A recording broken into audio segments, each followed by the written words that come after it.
They were out of skilled aviators, relying now only on teenagers and the charred remains of their once formidable air fleet. Through the crosshairs of my gun sight, I watched as another Japanese plane spiraled downward, trailing thick, dark smoke that smeared across the early light above Kyushu like a morning veil. The young pilot inside couldn't have been older than 17. His face, pale and ghost-like, was barely visible through the fractured glass of his cockpit as his aircraft came apart mid-air. It was the summer of 1945, and the Japanese Naval Air Service had begun throwing every remaining resource into the conflict. Everything but trained pilots with the skill and instinct to survive. I'm Lieutenant Jack Morrison, and I flew the F-6F Hellcat from the deck of the USS Yorktown during the closing, savage months of the Pacific Campaign. What I'm about to recount took place during the final series of aerial clashes over the Japanese mainland, when American carrier-based squadrons so thoroughly dominated the skies that downing enemy planes felt more like a drill than a duel. Still, don't mistake that for indifference watching young men perish. Even foes was never easy, especially knowing they'd gladly have taken me down had they the chance. The sun rose on July 24, 1945, as it had on countless other days of Task Force 38's relentless push along Japan's shoreline. I sat strapped in my Hellcat atop Yorktown's flight deck at 0500, observing the slow fade of night into a pale, cloudy dawn above the Pacific. Around me, 3 dozen aircraft Hellcats, Corsairs, and Avengers rumbled awake with that deep, steady growl that signaled destruction was heading for Japan. "Morrison, you read me," came the voice of Lieutenant Commander Bill Ricks, our squadron leader and a veteran who'd been shooting down enemy planes since Guadalcanal. First target's Kure Naval Base. After that, we pushed north toward Osaka. Intel says there's maybe 50 aircraft left at Kure, mostly old trainers and outdated fighters. Copy that, Skipper, I answered, double-checking my ammo readout. My 6.50 caliber guns were fully loaded 2,400 rounds of armor-piercing and incendiary firepower. More than enough to tear through any Japanese fighter. 50 planes.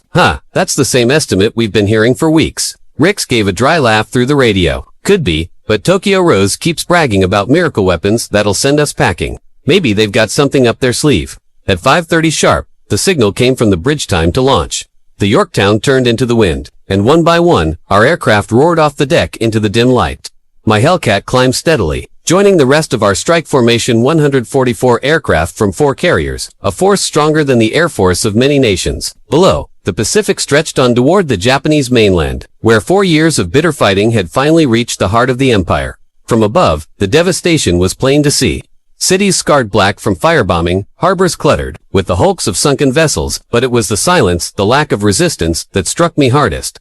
Back in 1942, flying toward Japan would have meant facing wave after wave of enemy firefighters, flak, suicide runs. Now, the sky was quiet, almost eerily so. Contacts, 2 o'clock high, shouted Ensign Tommy Rodriguez, our youngest pilot at just 19. I count 6 Waitate fighters climbing in. I turned my head and spotted them. A scattered group of what looked like Army Katy for Heights, Japan's most advanced fighter aircraft. But even from miles away, it was clear these weren't experienced aviators. Their climb was uneven, their spacing sloppy, and instead of trying to gain a height advantage, they were coming straight at us. A rookie mistake that usually spelled doom. Looks like they're coming to play, Rick said calmly. Blue section, take the high approach. Red section, flank from the right. Stay sharp. These kids may be green, but their bullets are still lethal. What followed lasted less than 3 minutes, yet it packed in a lifetime of horror. As we dove in, I caught sight of their leader, young pilot wearing a white headband, shouting frantic orders over the radio. His Japanese voice cracked with a mix of fear and determination, echoing across the open frequencies as he tried to direct his wingman. My first volley found his partner about 800 yards out. My guns tore through the fragile aluminum frame like it was tissue. The fighter blew apart midair, with shrapnel and flames marking the death of its fuel tank. There was no chance for the pilot to escape. Splash 1, Rodriguez yelled, his voice shaking as he witnessed his first confirmed kill. Did you see that? He just blew up. But the Japanese hadn't given up. That same boy with the white headband had managed to get behind Lieutenant Pete, Wilson's Corsair, and was hammering his right wing with cannon fire. I saw Wilson's aircraft tremble as hydraulic fluid sprayed out from torn lines. Pete's in bad shape, I muttered, yanking the stick to try to get a clear shot. It was a tough angle. Both planes were diving fast, and I had only a couple seconds to line up before they vanished into the clouds. I squeezed the trigger, and my Hellcat kicked as all 6 guns opened up.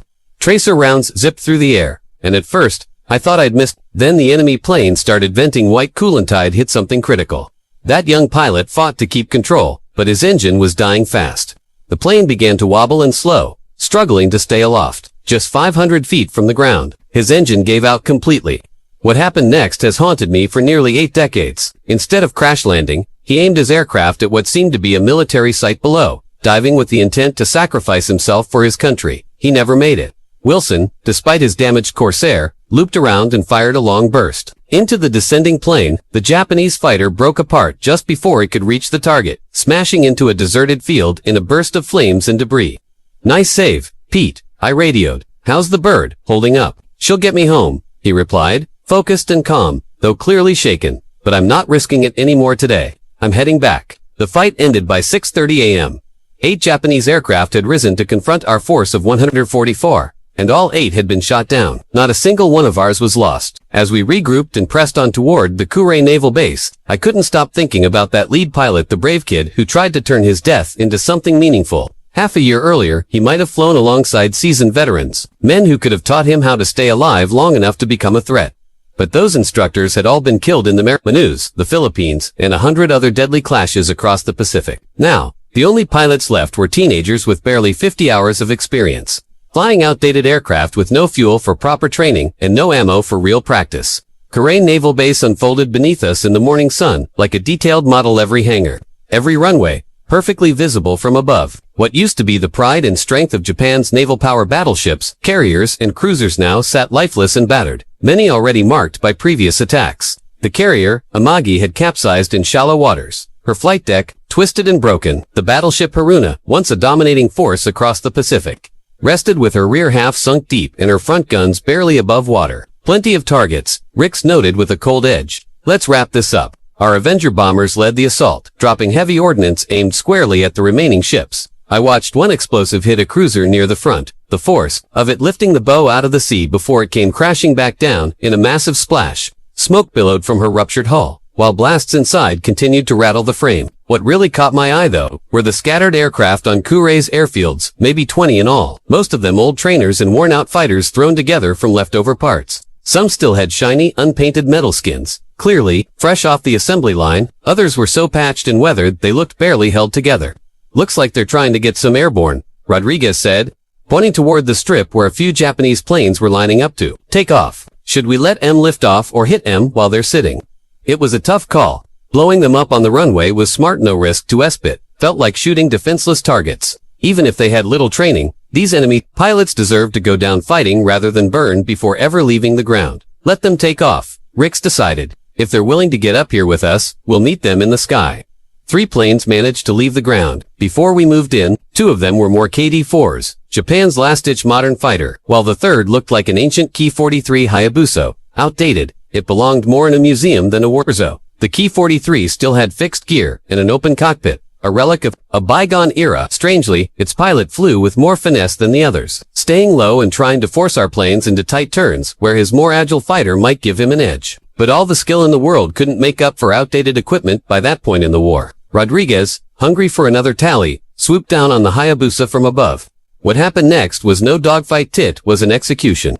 The old fighter, lightly armed and poorly protected, couldn't withstand a second of sustained fire. Rodriguez's first volley ripped through the engine, and the next burst tore through the cockpit. The Ki-43 plunged nose first into Kure's airfield, exploding on impact. "That's 3 for me," Rodriguez said over the radio, his voice a mix of pride and something more somber. "These guys, they don't even know how to fight." And he wasn't wrong. That was the tragedy. The other 2 KDT for pilots seemed to have learned from patriotic newsreels rather than real flight training. They flew straight lines, didn't even try to dodge, and fired from too far out to hit anything. Wilson, still guiding his wounded Corsair, Holm managed to line up one of the KD-4s with a skilled deflection, shot something only an experienced flyer could pull off. The Japanese fighter erupted in flames. The pilot slumped, lifeless. The last plane was flown by a boy who couldn't have been older than 16. In a desperate final move, he aimed to crash into Lieutenant Bob Patterson's Hellcat. Patterson, quiet and steady, a combat veteran since Midway, simply rolled upside down and dropped beneath him, then came back around and shot him down with ease. That last kill was almost too simple, just a short burst through the cockpit. The fighter kept flying a few more seconds, then slowly rolled and crashed near the main runway at Kure. By 7 in the morning, the sky above Kauai was completely under U.S. control. 23 planes had been destroyed on the ground, 5 more in the air, and we hadn't lost a single aircraft. The warships that once struck fear across the Pacific were now smoking wrecks. in their own harbor, and Japan had no capacity left to replace them. But our mission wasn't done. Intelligence reports indicated more aircraft were concentrated near Osaka and Kobe, and Task Force 38 aimed to wipe out every last operational plane in western Japan by day's end. As we headed north, the terrain below told its own story of collapse.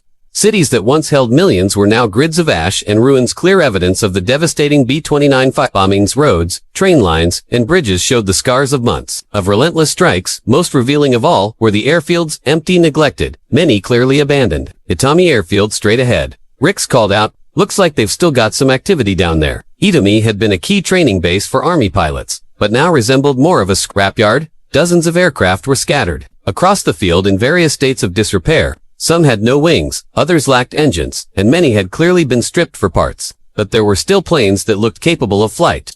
And as we approached, several began moving toward the runway in what could only be called a last-ditch effort to fight back. Unlike the modern K-84s we'd seen earlier, this collection was an odd mix: outdated trainers, converted civilian models, and early war fighters that were already past their prime when the war started. "They're really putting everything they've got in the air," muttered Lieutenant Dave Sullivan, a seasoned pilot who'd fought in every major carrier operation since Pearl Harbor. "Is that a biplane?" He wasn't imagining it. Struggling to take off was a Yokosuka K-5Y, a cloth and wood trainer, biplane better suited to 1930 than 1945.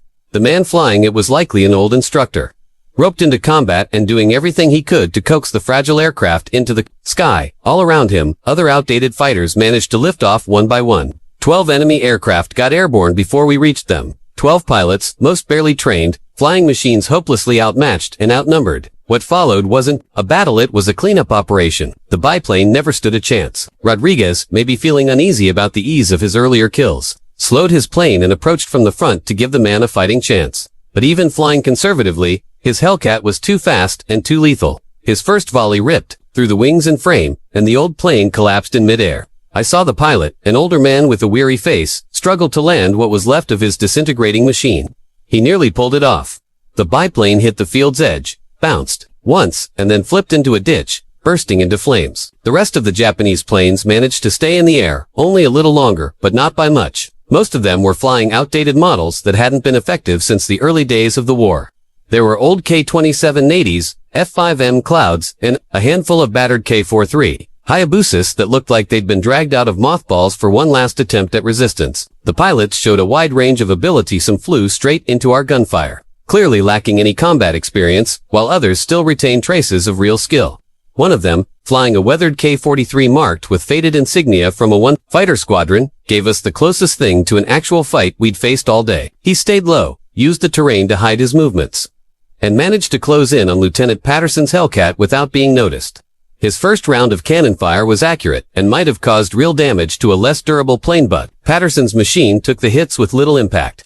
Calm as ever, Patterson rolled upside down and pulled into a maneuver that brought him in directly behind his attacker. "Good effort, buddy," he said evenly over the radio, lining up his shot. But this isn't 1942 anymore. He fired for a few seconds, and nearly 200 rounds ripped through the enemy fighter's engine and cockpit. The K-43 flipped over and plunged to the ground in flames. The pilot didn't try to escape. Maybe he was too badly hurt, or maybe he chose to go down with his plane. I'll never know. By 0800, the airspace above Itami was silent, apart from the steady drone of American aircraft. A dozen enemy planes had been brought down in the sky, and 43 more destroyed where they stood. Dive bombers had reduced the airfield's infrastructure to rubble. Task Force 38 hadn't lost a single aircraft or pilot. As we regrouped for the return flight, I looked down at what used to be the heart of Japan's pilot training program. Scattered across the field were the burning remains of the last group of airmen Japan had left, young men who went up in broken down planes with almost no preparation, trying to defend their homeland. "Morrison, you've been quiet," Rix said over the radio. "Everything all right?" I pressed the mic and tried to explain what I was feeling. "Just thinking, Skipper, half a year ago, these kids might have given us a serious fight. Now it feels like we're just picking them off. War's nearly over," Rix answered, wariness in his voice after years of fighting. "Maybe that's not such a bad thing." On the flight back, we passed more destroyed towns, more silent runways, and more signs that Japan was running on fumes. The cities that once fueled their war machine were now covered in smoke, their factories and harbors reduced to wreckage. The same naval bases that once launched the attack on Pearl Harbor now looked like rusting graveyards. But it wasn't just the physical damage that stayed with MiG, was the cost in lives. Every pilot we brought down had been someone's child, someone's brother, someone who mattered to someone else. They weren't skilled warriors by the time we met them in 1945, but they died defending their homeland with whatever they had. Their efforts may have been hopeless, but their deaths were still deeply tragic. Landing after a mission was always a mix of relief and emotional detachment. The chaos of the carrier deck, the immediate post-flight reports, the counting of kills of it felt disconnected from the painful reality of what had just happened in the skies. 47 confirmed enemy planes, our intel officer announced during debrief. No losses. Minor damage to our planes. Gentlemen, this was one of the most lopsided air engagements in recorded history. The room stayed quiet as we took that in. 47 Japanese aircraft lost in a single morning, and we hadn't lost a man. It was proof of how thoroughly American industry, strategy, and training had taken control of the Pacific Air War. Sir, Rodriguez said hesitantly, some of those guys looked barely older than kids. The intel officer nodded somberly. Most of Japan's real pilots are gone. What we're fighting now are academy trainees, flight instructors, and boys with barely any time in the air. Tokyo's throwing in everything, but they don't have much left. The days that followed were filled with more of the same. Task Force 38 kept up its relentless campaign, and what had started at Kure and Itami turned into a pattern. Small groups of Japanese planes rose to meet us, flown by men whose bravery was far greater than their ability. And we took them down with ruthless efficiency. When Japan finally surrendered on August 15, 1945, their military air power was essentially gone. American carrier squadrons had pulled off something unheard of, the complete destruction of an enemy air force, both its machines and the people trained to fly them. The final numbers were staggering. In the last half year of the Pacific conflict, U.S. Navy air units eliminated over 8,000 enemy aircraft, while losing fewer than 300 of their own. That almost 32-1 kill ratio wasn't just about better planes, it was the result of Japan's total inability to replace skilled personnel and modern equipment. My last combat sortie was on August 13th, a sweep over Tokyo Bay that saw no enemy planes at all. We flew over the capital without resistance. The silence in the skies, where once there had been the roar of combat, said more than words ever could. Now, all these decades later, I still think back to that morning at Kure. I feel pride in our victory as we avenged the attack that started it all, and we ended a war that had claimed millions of lives. I'm proud to have served alongside such dedicated and capable men, but I also can't forget the sorrow. The young men we faced in those final battles, those weren't hardened warriors. They were students, instructors, and teenagers sent to die in a war already lost. Their bravery was never in doubt. To climb into a fragile, outdated plane and challenge the most advanced air force in the world takes incredible courage.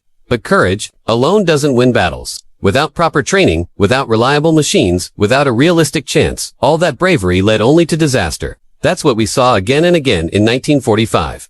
Every Japanese plane that left the ground in defense of their homeland was shot down, not because our pilots were somehow more worthy, but because America had built the means to win a modern war. More factories, more planes, better training, better logistics. The result was total defeat for Japan. But no victory in war is without its burden. Part of that burden is the memory of faces seen for only a moment through enemy glass, faces of boys who never made it home. Just like we were prepared not to. That's what every combat veteran carries. Not just pride in success, but the understanding of what it cost. We fulfilled our duty. We fought honorably. We helped bring an end to the bloodshed, but we also helped end thousands of young lives. That's something you never completely set down. The war ended on August 15, 1945, and 3 weeks later, I flew my Hellcat back to San Diego. The welcome home was everything we'd dreamed of: crowds, celebrations, family. But a part of me remained above Japan, remembering the boys who died in fire, especially that young man with the white headband who tried so desperately to make his sacrifice matter. That's what war is. That's what victory costs. That's the true price of peace. Looking back on it all, I realized that war doesn't just test machines or tactics, it tests people, their limits, their beliefs, and their humanity. We did what we were trained to do, what we had to do, and history will remember it as a decisive victory. But those skies were filled with more than just planes. They carried the weight of choices, made by nations and paid for by individuals. In the end, it's not just about who won or lost, but about what was lost along the way. Peace came at a price, and that price was written across the sky in smoke and silence.